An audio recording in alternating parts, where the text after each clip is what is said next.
Good morning, everybody. It is a rainy September 9th, 2025, and want to talk a little bit about what is going on in the Russo-Ukrainian war, namely Ukrainian strikes on Russian oil and gas infrastructure. You may remember in prior videos, I talked about that we are seeing a two-sided strategic bombing campaign. The Russians are bombing the Ukrainians, and the Ukrainians are bombing the Russians. The Russians continue focused on essentially urban housing, namely apartment buildings, but also housing developments. They're trying to just kill enough civilians that the Ukrainians say we can't take it anymore and cry uncle. The Ukrainians have opted for a different approach. They're hitting Russian oil and gas infrastructure, and they have launched loads of successful strikes. Now, a little bit of context of how we got here.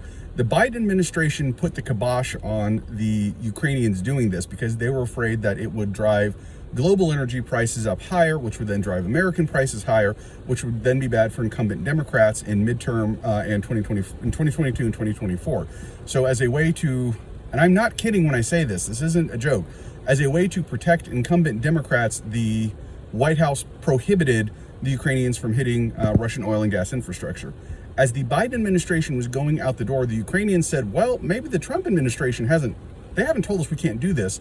So they started hitting the targets. Early this year, remember I had a bunch of posts on Facebook about this, and they were having a fair amount of success. Then the Trump administration put the kibosh on it, albeit for a different reason. Trump did it as a personal favor to Vladimir Putin. Trump very, very much wants Putin to be his best friend, and he wants Putin to validate him and things like that. So he said, you can't hit Russian oil and gas. Now, to be fair, Trump also worked out the deal with Putin. This was the one deal he did work out with Putin, that Russia would no longer hit Ukrainian electrical generation stations, which had been something that the Russians had been doing for the last couple of years. And he did this at the time when it was still quite cold in Ukraine. So Ukraine did get something out of that deal. What has happened now is the Trump administration is just no longer all that interested in protecting the Russians. That's the first thing. The second thing is that the Ukrainians have developed all kinds of long-range strike capabilities. They used to have to use British Storm Shadows, American ATACMS. Now they have domestically produced weaponry, which means they can do it without the permission of the United States or European countries, because basically before, the British were like, well, if you, the Europeans, by the way, also did not, I'm sorry, I left the Europeans out. The Europeans also did not want the Ukrainians striking Russian oil and gas because they were still importing it. The Americans and the Europeans basically were like, look, if you do this, we're going to cut you off of these weapons. The Europeans have successfully weaned themselves off of Russian oil and gas, and they don't really need it anymore, so they don't really care anymore.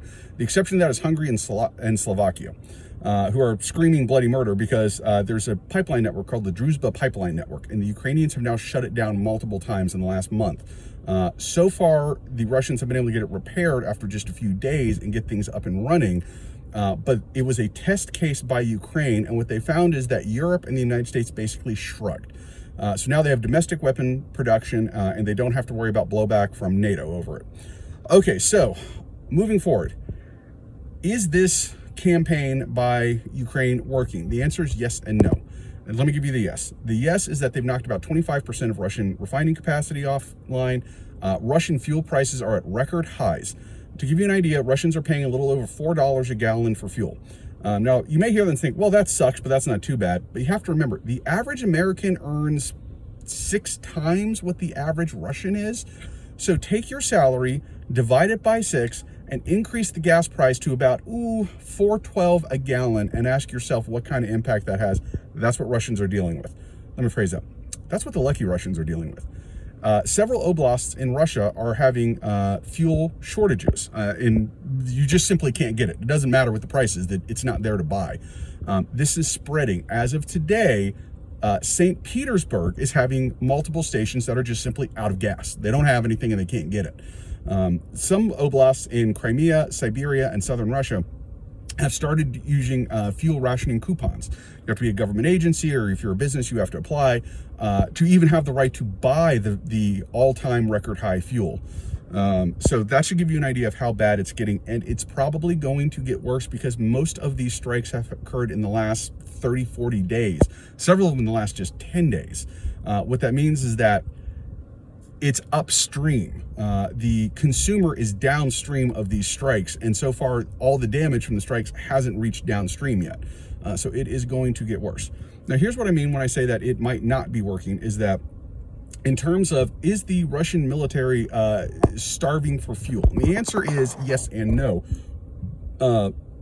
These strikes are not really affecting the capacity of the Russian military to conduct operations by creating some sort of fuel shortage for them. The Russian government is going to prioritize the military. They're going to get whatever fuel they need. Now, that being said, Ukrainian drone strikes are interdicting Russian supply lines on a daily basis, and that has created very serious fuel shortage problems for Russian troops in the field. But not because of the strikes on the refineries, but because the Russians simply can't get the gas to the tanks and the trucks and the armored vehicles and things like that. They've resorted to using motorcycles and putting 5-gallon cans on them. So you've got a guy on a motorcycle trying not to get blown up by a landmine or killed by a drone to get 5 gallons of fuel to a 40-ton tank, a 40-ton tank that needs 250, 300 gallons for one tank of fuel, and will burn that up in just a day or two. And you're bringing it in at 5 gallons of pop per, figure that per tank, or per, an armored vehicle might have a 60 or 80 gallon fuel tank, and it'll burn that up in a day or two. And again, you're getting it in at 5 gallons of pop. So good luck with that, Russia. And by the way, these motorcycle guys are getting killed left and right by Ukrainian drones. You should actually hear the Ukrainian commentary as the guys who are driving, and just how angry they are because they're just slaughtering these guys, and they're just so mad they're killing all these guys, and they're just pissed at the Russian government that it's so easy to slaughter these guys. It's really a wild thing to see. Now, that being said, let's look for a little historical context. The only historical context I can think of when a national economy was really deprived of fuel through a strategic bombing campaign is Nazi Germany in World War II. I hate to use that because everybody compares everything to World War II and to the Nazis, and it's so overused, but nonetheless, that's the only example I can find. Once the United States and the British really began hammering German fuel reserves, their economy collapsed in about 6 to 8 months. Now, there was a lot of other things going on at the time. It's not simply the strategic bombing.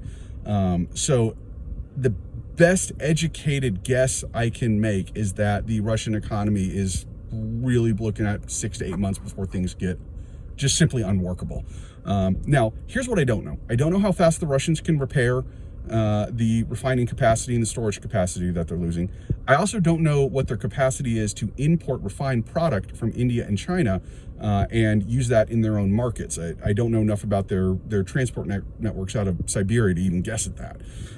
So in terms of mitigation by the Russians, I'm really in the dark as to what they're going to do on that. I also have no idea what kind of commercial fuel stocks they have that they can dive into and use. That's another one I'm just very in the dark about.